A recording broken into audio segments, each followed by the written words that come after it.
اعوذ باللہ من الشیطان الرجیم بسم اللہ الرحمن الرحیم لا تجعلوا دعاء الرسول بینکم كدعاء بعضکم بعضا قد يعلم الله الذين يتسللون منكم لواذا فليحذر الذين يخالفون عن أمره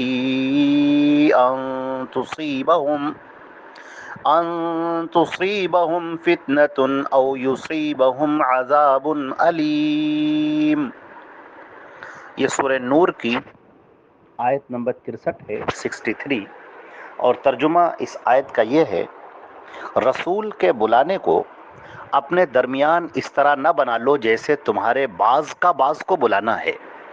بے شک اللہ ان لوگوں کو جانتا ہے جو تم میں سے ایک دوسرے کی آڑ لیتے ہوئے کھسک جاتے ہیں۔ سو لازم ہے کہ وہ لوگ ڈریں جو اس کا حکم ماننے سے پیچھے رہتے ہیں، کہ انہیں کوئی فتنہ آ پہنچے یا انہیں دردناک عذاب آ پہنچے۔ حضرات گرامی، یہ گفتگو بیان کی جا رہی ہے مومنین اور منافقین کے طرز عمل کو واضح کیا جا رہا ہے۔ منافقین کا کیا معاملہ ہے اور مومنین کا کیا معاملہ ہے۔ مومنین اللہ کے رسول کے حکم کی طرف دوڑ پڑتے ہیں اور منافقین جی چرا کر بھاگتے ہیں۔ مومنین نبی کریم صلی اللہ علیہ وسلم کا غائب درجہ احترام کرتے ہیں، اپنی آواز کو ان کی آواز پر بلند نہیں کرتے ہیں، اور نظر بھر کر آنکھ اٹھا کر انہیں دیکھتے نہیں ہیں، فرط احترام سے اپنی نگاہوں کو پست کیے رہتے ہیں۔ جبکہ منافقین کا معاملہ یہ ہے کہ وہ رسول اللہ کو بے باکانہ بلاتے ہیں اور زور سے آوازیں لگاتے ہیں اور اپنی آواز کو ان کی آواز پر بلند کر دیتے ہیں۔ تو یہ سارے جو چیزیں ہیں وہ ایک ایک کر کے یہاں پر پیش کی جا رہی ہیں، اور مومنین کے طرز عمل کو اور منافقین کے طرز عمل کو بالکل الگ الگ کیا جا رہا ہے، اور لوگوں کو ہدایات دی جا رہی ہیں کہ نبی کریم حضرت محمد مصطفیٰ صلی اللہ علیہ وسلم جو تمہارے درمیان رسول بنا کر بھیجے گئے ہیں، تمہارے اوپر لازم ہے کہ تم ان کا احترام کرو۔ تو سب سے پہلے اللہ کے رسول صلی اللہ علیہ وسلم جب بقید حیات تھے، آپ دنیا میں تشریف رکھتے تھے، اس وقت حکم دیا جا رہا ہے مومنین کو کہ آپ کے لیے احترام بجا لائیں اور آپ کی تعظیم کریں، آپ کی عزت کریں، اور آپس میں جیسے لوگ ایک دوسرے کو پکارتے ہیں، ایک دوسرے کو آوازیں دیتے ہیں، اس طریقے سے اللہ کے نبی کو آوازیں مت دیں۔ یہ جو آیت ہے لا تجعلوا دعاء الرسول بینکم، تو مفسرین نے اس کے 3 مطلب بیان کیے ہیں۔ ایک مطلب یہ ہے کہ رسول کا بلانا، دعا الرسول یعنی رسول کا بلانا، رسول تمہیں بلائیں، تو جب رسول تمہیں بلائیں، جب تم کو آواز دیں، تو پھر تم آپس میں جیسے ایک دوسرے کو بلانا ہوتا ہے اس طرح سے مت سمجھ لو، بلکہ رسول کا بلانا طاعت شرعی ہے، یہ ایمان کا حصہ ہے، یہ اطاعت لازمی ہے۔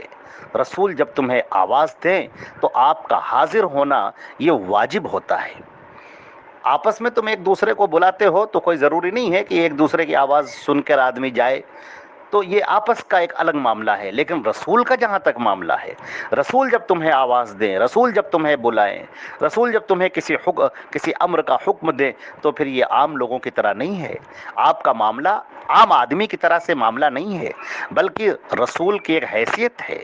جب وہ آپ سے کچھ کہیں، آپ کو بلائیں، تو یہ پھر شریعت ہے، یہ طاعت لازمی ہے، اور آپ کو انکار کی کوئی گنجائش نہیں ہے وہاں پر۔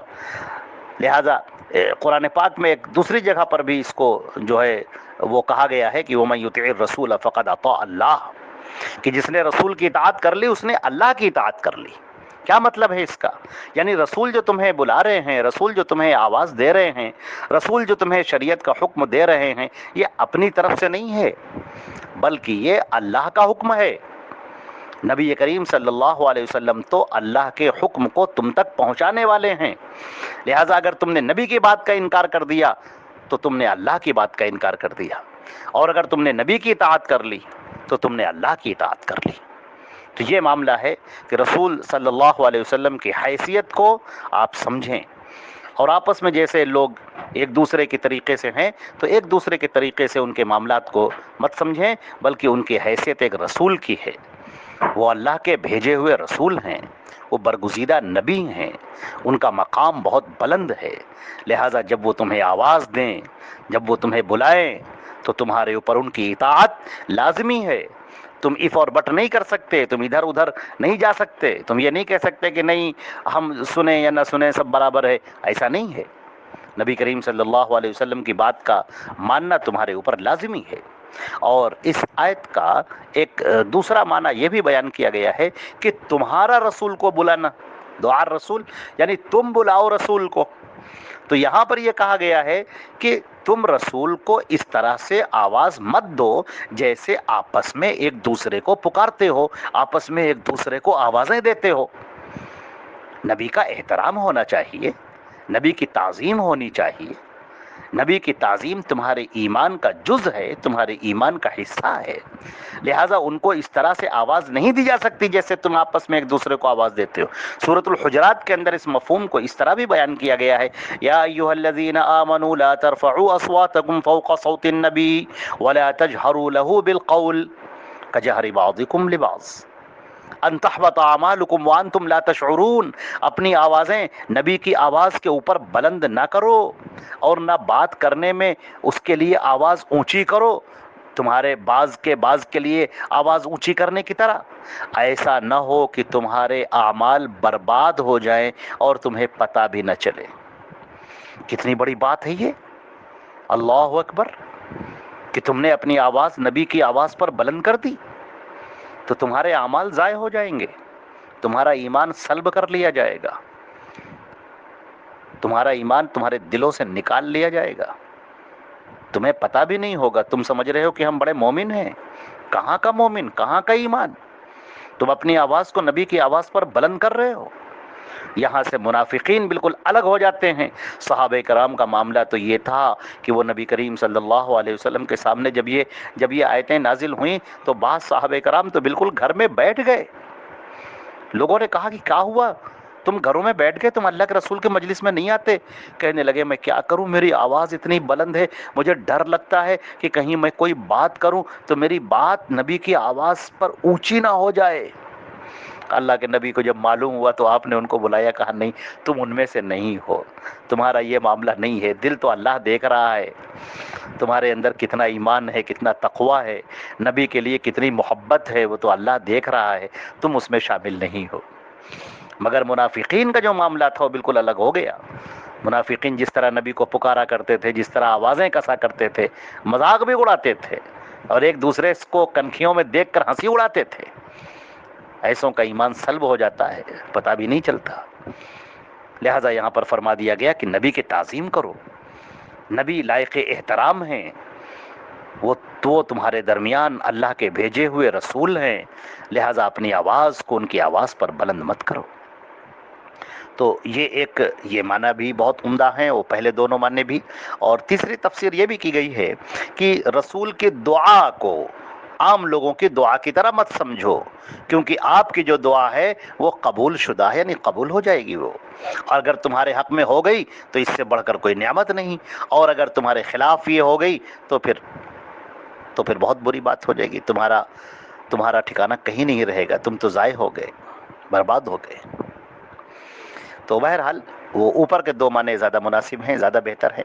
اچھا، اور یہ اب اگلی جو آیت ہے فرمایا گیا کہ اللہ خوب اچھی طرح سے جانتے ہیں کہ تم میں سے کون ہیں جو چپ کے نکل جاتے ہیں، یعنی رسول نے حکم دیا، آپ کو یاد ہوگا اس سے پہلے کی جو آیت تھی غزوہ خندق کے موقع پر، جب خندق کھودنے کا حکم دیا تھا تو بعض منافقین آتے تھے، اب خندق کھودنا ہے، کدال چلانی ہے، پسینہ نکالنا ہے، اب تو بڑا مشکل کام ہے، تو یہ جو منافقین ہیں چپکے سے آ کر نکل لیتے تھے، کچھ تو آ کر بہانے بنا دیتے تھے، اللہ کے رسول مجھے یہ کام ہے، اے اللہ کے نبی مجھے یہ کام ہے، اور کچھ اسی کی آڑ میں چپکے سے نکل لیتے تھے۔ کسی ایک مسلمان کو آپ نے اجازت دی کہ اچھا ٹھیک ہے تم چلے جاؤ، اور اسی کا سہارا لے کر دوسرے لوگ بھی اسی کے پیچھے پیچھے چپکے سے نکل کھڑے ہوتے تھے۔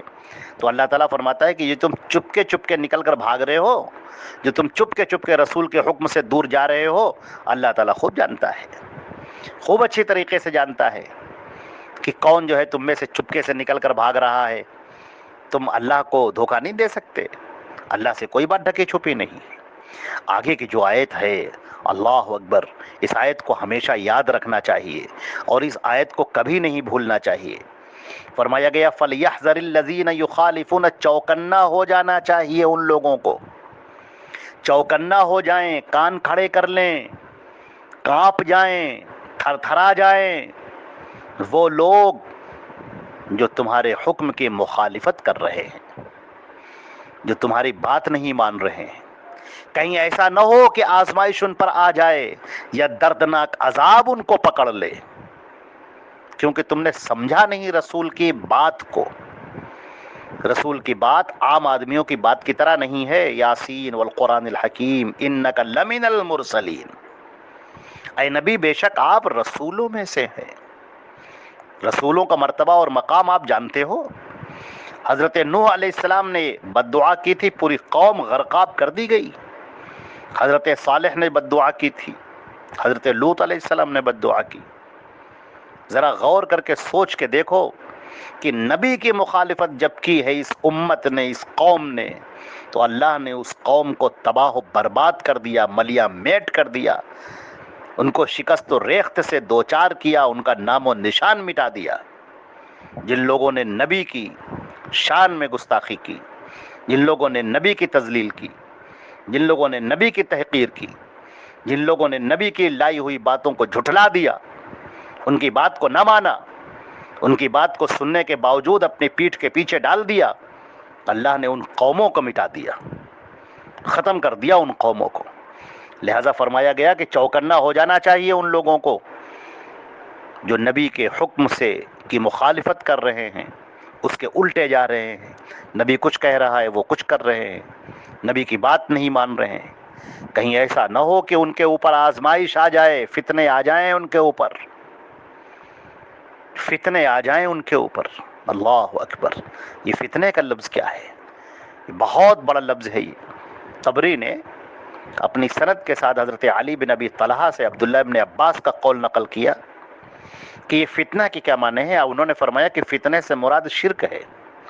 قرآن پاک کی آیت ہے وَقَاتِلُوهُمْ حَتَّى لَا تَكُونَ فِتْنَةٌ، یہاں فتنے سے مراد شرک ہے، یعنی جو شخص جان بوجھ کر رسول اللہ صلی اللہ علیہ وسلم کے حکم پر عمل نہیں کرتا یا ان کے عمل سے گریز کرتا ہے تو خطرہ ہے کہ وہ خالص ایمان سے ہاتھ نہ دھو بیٹھے، کفر یا شرک یا بدعات میں مبتلا نہ ہو جائے۔